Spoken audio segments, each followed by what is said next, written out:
BRS party నుంచి కవిత గారిని suspend చేయడం జరిగింది కదా. అయితే మరి సస్పెండ్ చేసిన తర్వాత సిద్దిపేటలో, అది కూడా హుస్నాబాద్లో చూసుకుంటే బీఆర్ఎస్ శ్రేణులు ఎవరైతే ఉంటారో వీళ్ళందరూ కూడా మరి కవిత గారి ఫ్లెక్సీ ఒకటి రెడీ చేసి దాన్ని దహనం చేశారనమాట.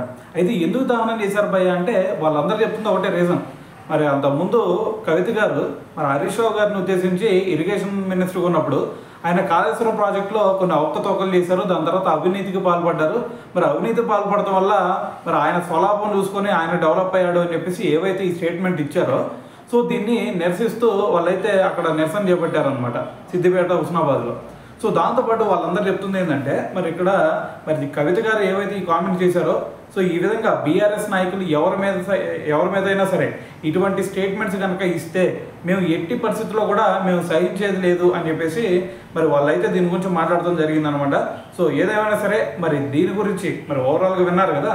సో మరి దీని గురించి మీరేమనుకుంటున్నారు అనేది కూడా తెలియాలి కదా. సో కింద కామెంట్ చేసేయండి.